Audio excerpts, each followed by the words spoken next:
Macca's Guides.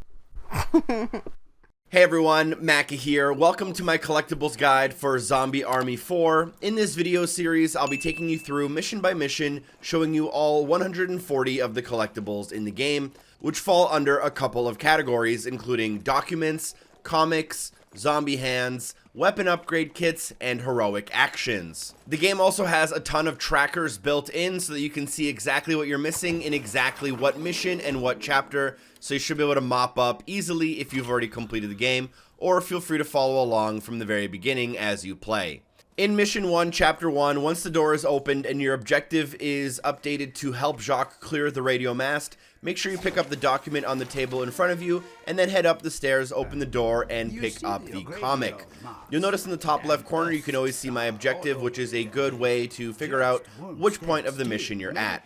Now, once you are clearing the radio mast, you will find a zombie hand roaming around the outer circle. Now, I have a perk that I have equipped, where basically after getting most of the zombie hands, I can actually see them on screen. So you'll see the little symbol running around, but you won't have that symbol. However, there will be a zombie hand running around right along the outside ring, and what you have to do is snipe at it. These are called zombie hands, and they are by far the hardest collectible in the game. They can be very sneaky and very hard to find, but don't worry, I'll take you through all of them. Once you clear the radio mast, the door behind you should open up, and then what you'll want to do is walk forward and turn to the right. You'll notice a door through the door that you're about to walk through, and here you can either melee your way through or shoot your way through in order to get inside, and once inside, find weapon kit number 1. In some of the videos, the weapon kits will actually be numbered in the bottom left corner of my guide, but in some of them they won't be. It's because most missions only have one weapon kit per chapter, but some missions have a couple extra. It's just to help you keep track, but don't worry if there isn't a number next to it. Nonetheless, as soon as we get to the safe room, this is kind of the area between chapters. None of the safe rooms have anything except for the very first safe room. Here what we can do is go down the stairs to the left, and we can find that there is a zombie shoot minigame. Talk to the instructor and then make sure you win all of the rounds in order to get the prize at the very end. This minigame takes around 2 minutes to complete, and you'll notice you complete it once the green light at the top lights up. Once that happens, what will happen is the door next to him will open up, and you can go inside, and there is a safe. In that safe, there is a weapon kit. This technically counts as weapon kit number 5, even though it's our second one of the mission. And then we can continue on with chapter 2. Now, before leaving the safe room, make sure you grab the other weapon kit, which is weapon kit number 2, by the door where you exit. This is basically just being a tutorial for you and teaching you how to upgrade your weapons, so make sure you grab both of these.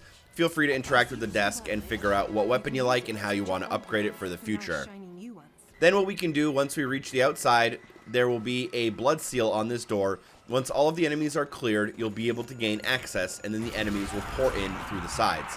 As soon as that happens, you can take them out, or just run along the right side edge and find a comic book right on this table.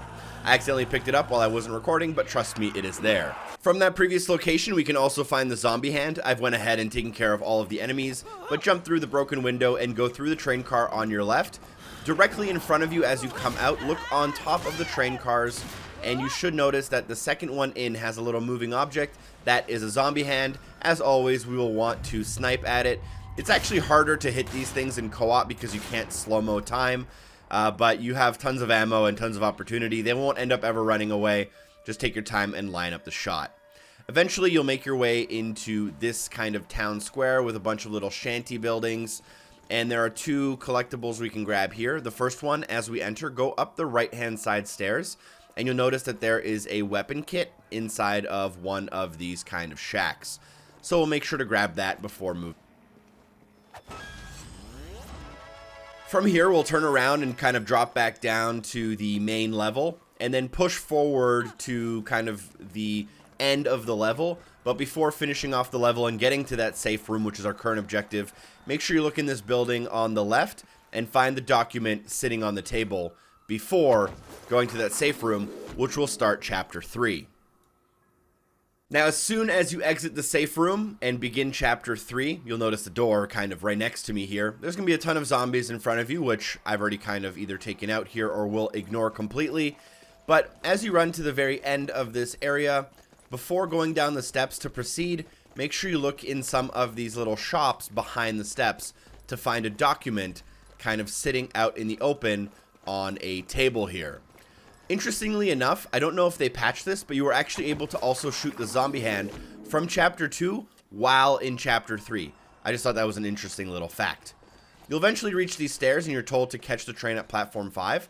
You're supposed to turn right here in order to proceed, but instead we're going to run forward and into this optional section, which will begin a heroic action. In order to complete this heroic action, you need to save the 2 survivors that are inside of the train platform here.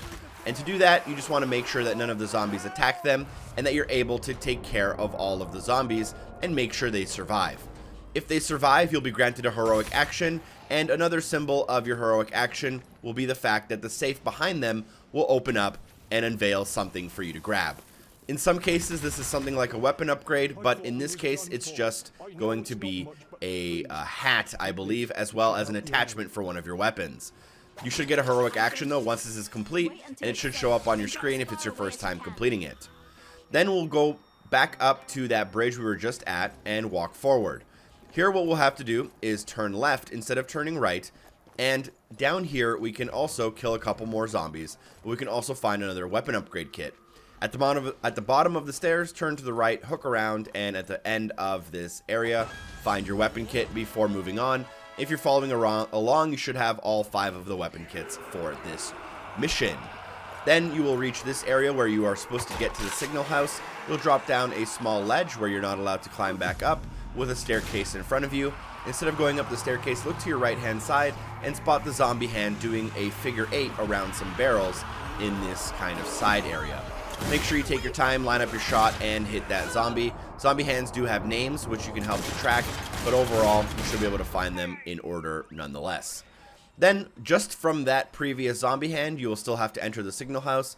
You'll want to go up the 2 staircases to end up on the roof, and once you clear all of the zombies, this door will open, and you will get an objective of change the tracks. In this room, you can find a comic book, which should now be all 100% of the collectibles for Mission 1.